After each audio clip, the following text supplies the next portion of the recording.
ఓం శ్రీ గురుభ్యో నమ. ఓం శ్రీ గణేశాయ నమ. ఓం నమ శివాయ. ఓం నమ శివాయ. ఓం నమ శివాయ. ఓం శ్రీ హరిహరాభ్యాం నమ. కార్తీక మాసం 11వ రోజు 11వ అధ్యాయం. మంధరుడు పురాణ మహిమ. ఓ జనక మహారాజా, ఈ కార్తీక మాస వ్రతం యొక్క మహత్యమును గురించి అనేక ఉదాహరణలు చెప్పి ఉన్నాను.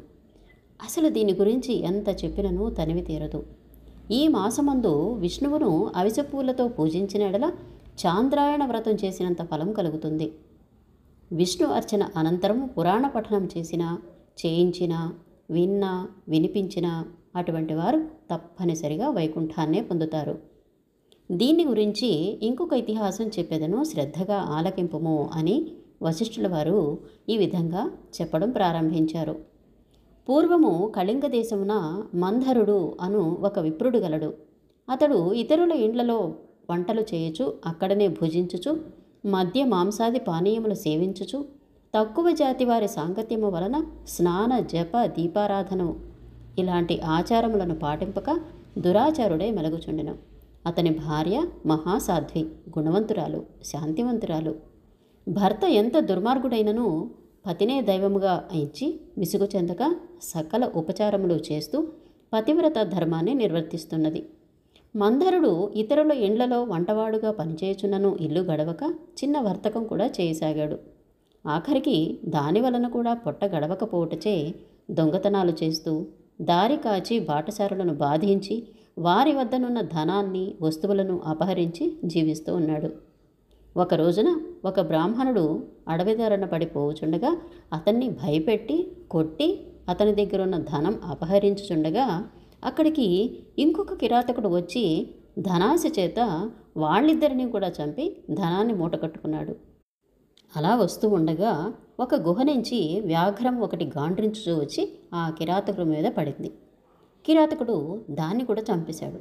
కానీ ఆ పులి కూడా తన పంజాతో కిరాతకుని కొట్టి ఉండటం వలన ఆ దెబ్బకు కిరాతకుడు కూడా చనిపోయాడు.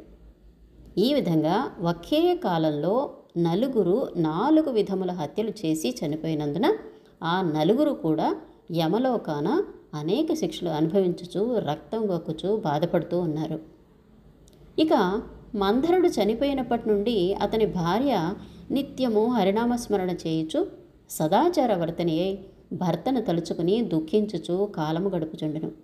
కొన్నాళ్ళకి ఆమె ఇంటికి ఒక ఋషి పొంగువుడు వచ్చాడు. ఆ వచ్చిన ఋషిని గౌరవంగా ఆహ్వానించి అర్ఘ్యపాద్యాదులచే పూజించి, స్వామి, నేను దీనురాలను, నాకు భర్త కానీ సంతతి కానీ లేరు. నేను సదా హరినామస్మరణ చేయుచూ జీవిస్తూ ఉన్నాను. కాబట్టి నాకు మోక్ష మార్గాన్ని ప్రసాదించండి అని బ్రతిమాలుకుంది. ఆమె వినయానికి ఆచారానికి ఆ ఋషి సంతసించి, అమ్మా, ఈరోజు కార్తీక పౌర్ణమి, చాలా పవిత్రమైన దినం. ఈ రోజుని వృధాగా పాడు చేసుకోవద్దు. ఈరోజు రాత్రి దేవాలయంలో పురాణం చదువుతారు. నేను చమురు తీసుకుని వస్తాను. నువ్వు ప్రమిదను ఒత్తిని తీసుకొని రా. దేవాలయంలో ఈ ఒత్తిన తెచ్చిన ఫలాన్ని నీ వంతుగా గైకొనుము అని చెప్పిన వెంటనే అందుకు ఆమె సంతోషించి వెంటనే దేవాలయానికి వెళ్ళి శుభ్రం చేసి గోమయంచే అలికి ముగ్గులు పెట్టి తానే స్వయంగా ఒత్తి వేసి 2 ఒత్తులు వేసి ఋషి తెచ్చిన నూనె ప్రమిదలో పోసి దీపారాధన చేసింది. అటు తర్వాత ఇంటికి వెళ్ళి తనకు కనిపించిన వాళ్ళతో అందరితోనూ ఆ రోజు రాత్రి ఆలయమందు జరుగు పురాణ కాలక్షేపానికి రండి అని చెప్పిందనమాట. ఆమె కూడా ఆ రాత్రంతా పురాణాన్ని చక్కగా విన్నది. ఆ రోజు నుంచి ఆమె విష్ణు చింతనతో కాలం గడుపుచూ కొంతకాలానికి మరణించింది. ఆమె పుణ్యాత్మరాగుల అవుట వలన విష్ణుదూతలు వచ్చి విమానం ఎక్కించి వైకుంఠానికి తీసుకుని వెళ్ళారు. కానీ ఆమెకు పాపాత్ముడైన భర్తతో సహవాసం వలన కొంచెం దోషం ఉండుట చేత మార్గమధ్యములో యమలోకానికి తీసుకుని పోయారు. అక్కడ నరకమందు ఆ ముగ్గురితో బాధపడుచున్న తన భర్తను చూసి, ఓ విష్ణుదూతలారా, నా భర్త ఇంకొక ముగ్గురు ఈ నరక బాధపడుచున్నారు. కాబట్టి నా యందు దయ ఉంచి వారిని ఉద్ధరించండి అని ప్రాధేయపడింది. అప్పుడు విష్ణుదూతలు, అమ్మా, నీ భర్త బ్రాహ్మణుడే ఉన్నా కూడా స్నాన సంధ్యాతులు మాని పాపాత్ముడయ్యాడు. రెండో వాడు కూడా బ్రాహ్మణుడైనను అతడు కూడా ధనాశచే ప్రాణహితుని చంపి ధనం అపహరించాడు. ఇక మూడోవాడు వ్యాఘ్రం. నాలుగోవాడు పూర్వము ద్రవిడ దేశమున బ్రాహ్మణుడై జన్మించినను అనేక అత్యాచారములు చేసి ద్వాదశి రోజున కూడా తైల లేపనము మద్య మాంస భక్షణ చేసినవాడు కాబట్టి పాపాత్ముడైనాడు. అందుకే ఈ నలుగురు నరకబాధలు పడుచున్నారు అని వాళ్ళ చరిత్రను చెప్పారు. అందుకు ఆమె చాలా విచారించి, ఓ పుణ్యాత్ములారా, నా భర్తతో పాటు మిగిలిన ముగ్గురిని కూడా ఉద్ధరించండి అని ప్రార్థించింది. అందుకు ఆ దూతలు ఏమన్నారంటే, అమ్మా, కార్తీక శుద్ధ పౌర్ణమి నాడు నువ్వు ఒత్తి చేసిన ఫలాన్ని వ్యాఘ్రమునకు, ప్రమిద ఫలాన్ని కిరాతకునకు, పురాణం వినుట వలన కలిగిన ఫలము ఆ విప్రునకు ధారపోసినచో వాళ్ళకి మోక్షం కలుగుతుంది అని చెప్పగా అందులోకి ఆమె వెంటనే అలాగే తన పుణ్యాన్ని ధారపోసేసింది.